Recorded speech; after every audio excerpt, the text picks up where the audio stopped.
Friends, welcome to my channel teaching with fun. तर friends, आजच्या व्हिडिओमध्ये आपल्याला बघायचं आहे शब्दांपासून वाक्य बनवायचे। म्हणजे हा अभ्यास पण आहे आणि एक प्रकारचा गेम पण आहे।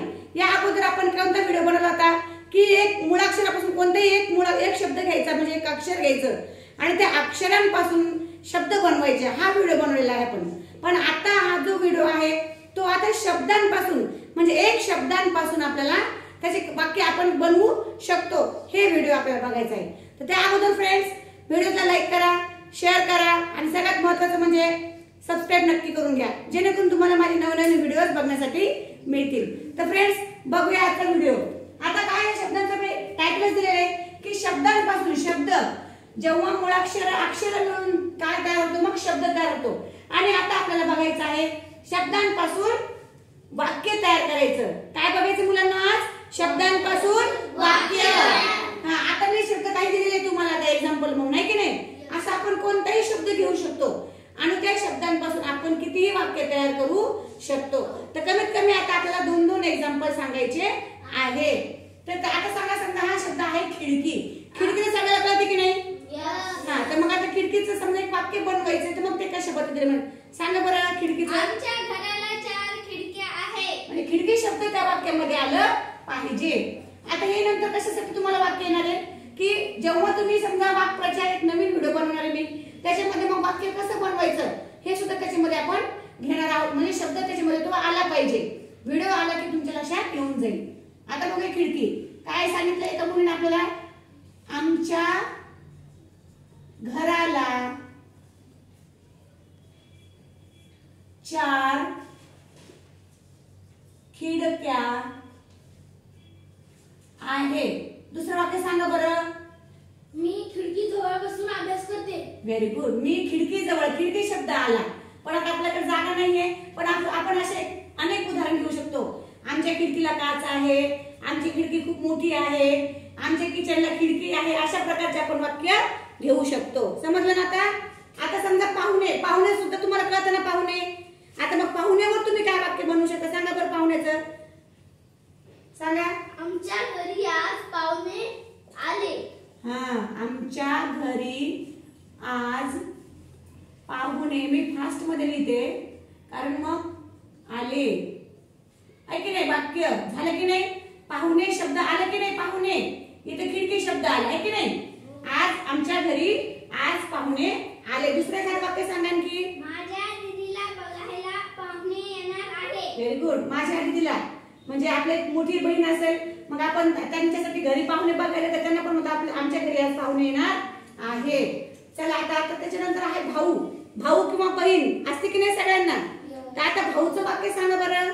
मला एक लहान भाऊ आहे। Very good.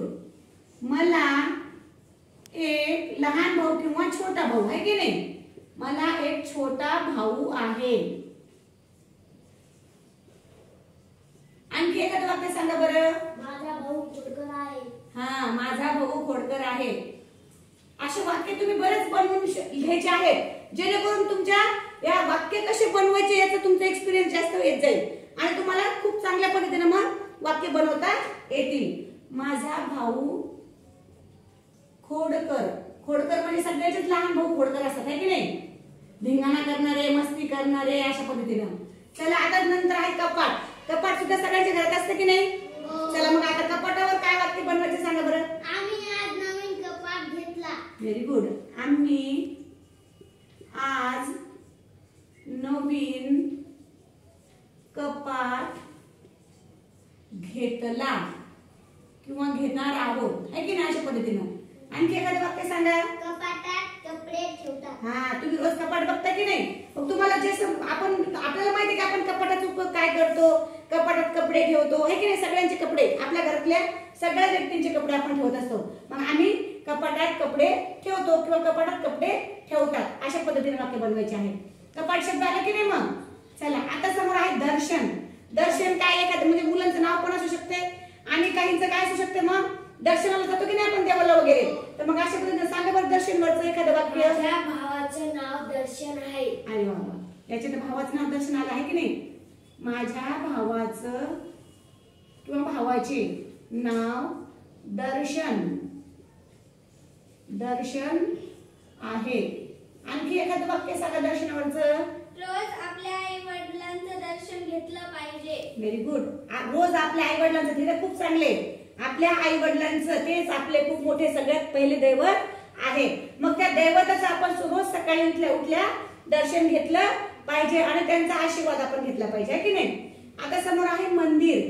मंदिरात पण आपण दर्शनाला जातो, देवाच्या दर्शनासाठी सुद्धा. मग आता मंदिरसाठी काही वाक्य सांगा बरं एखादे. मंदिर. आमच्या घरासमोर मंदिर आहे. आमच्या घरासमोर मंदिर. मंदिर शब्द आलं, आहे की नाही. मंदिर आहे. पुढचं आणखी एखादं वाक्य सांगा. मंदिर खूप मोठं आहे. हा, मंदिर खूप मोठे आहे. अशा पद्धतीने आपण आमच्या घराजवळ महादेवाचं मंदिर आहे, आमच्या घराजवळ देवीचं मंदिर आहे. अशा पद्धतीने आपण तिथे वाक्य लिहू शकतो. म्हणजे फक्त आपला काय महत्वाचा विषय काय याच्यामध्ये की तो शब्द त्या वाक्यामध्ये आला पाहिजे. आता समोर आहे शाळा. शाळा तर सगळ्याला माहिती आहे. शाळेत तुम्ही सगळे जाता की नाही. आणि आम्ही सुद्धा जात होतो आणि आपल्या नंतरची पिढी सुद्धा शाळेत जाणार आहे, कारण शाळेशिवाय आपल्याला मार्ग नाही. बरं सांगा बरं मग आता शाळेविषयी एखादं वाक्य. आमची शाळा खूप सुंदर आहे. वा वा, सगळ्यांची शाळा चांगली असते की नाही, सुंदर. हो. आमची शाळा खूप सुंदर आहे, है की नाही. आणि सुंदर आहेच, कारण शाळेमध्येच आपलं भविष्य घडत असतं. आणखी एखादं वाक्य सांगा. माझी शाळा मला खूप आवडते. हा, आणि सगळ्यांना आवडलीच पाहिजे, है की नाही, माझी शाळा. आता आपण हे तुम्ही समजा असे घरी जाऊन असे वाक्य बनवायचे आहे. बनवता येईल ना सगळ्यांना. हा, माझी शाळा सांग.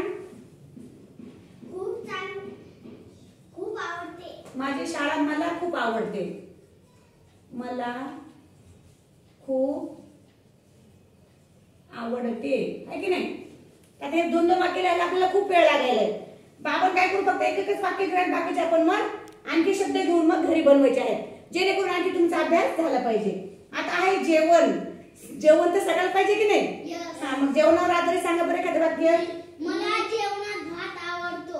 बरं, मला जेवणात जेवणशाळा. इथं काय आहे, शाळा. अशा पद्धतीने जिथं शब्द यायला तिथं अंडरलाईन सुद्धा करून घेतली ना तर आणखी छान होईल की आपण तो शब्द तिथे घेतलेला आहे.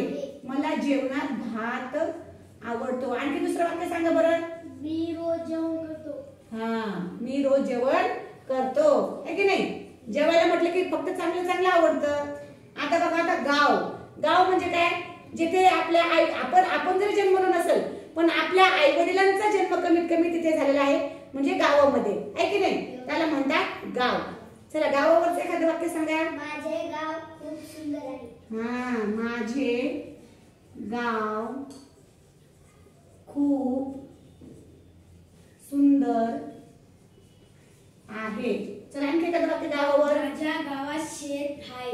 हा, माझ्या गावात शेती आहे. शेती असती. शेतीशिवाय आपण जगू शकत नाही, कारण खायला प्यायला कुठून येत असतं, शेतातून, है की नाही. त्यासाठी शेती असते गावाकडं, है की नाही. आता शहर आहे. गाव झालं, आता शहरामध्ये बरेच लोक राहायला आलेले आहेत.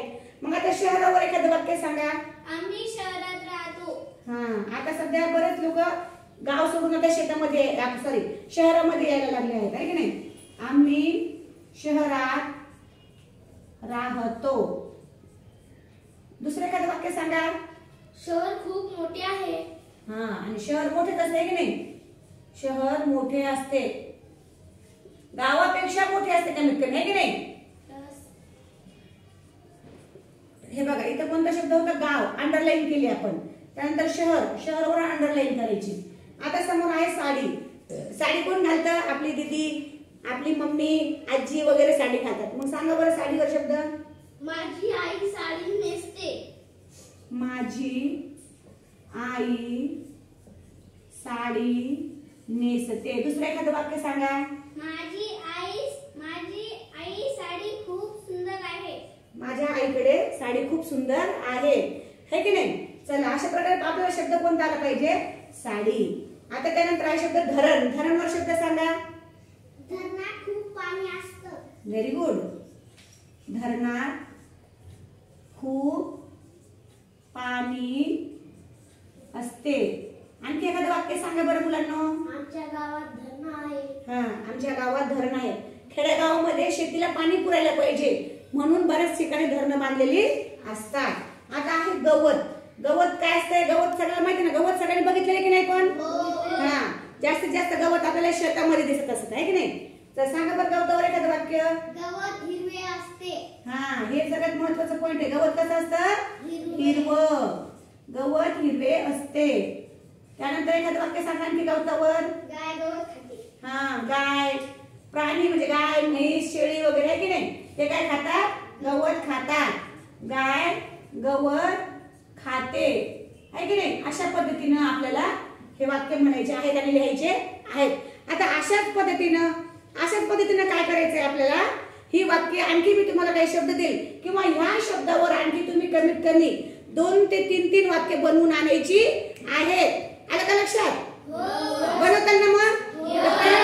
तर फ्रेंड्स, आपण सुद्धा आपल्या मुलांना असे वाक्य बनवायला लावा. आणि बोर नाही झाले ना. अभ्यासाच्या व्यतिरिक्त आपण थोडासा वेगळा अभ्यास घेतलेला आहे की नाही. अभ्यास तर रोज असतो आपल्याला, पण हे अभ्यास पण झाला आपला आणि सगळ्यात महत्वाचं म्हणजे आपला मनोरंजन पण झालं. म्हणजे खेळ पद्धतीने हा आपला व्हिडिओ झालेला आहे. तर फ्रेंड्स, आपल्याला जर हा व्हिडिओ आवडला असेल तर व्हिडिओला लाईक करत जा, शेअर करा, कमेंट्स करत जा आणि सगळ्यात महत्वाचं म्हणजे सबस्क्राईब करून घेत जा, जेणेकरून माझे व्हिडिओ तुम्हाला मिळत जातील. धन्यवाद.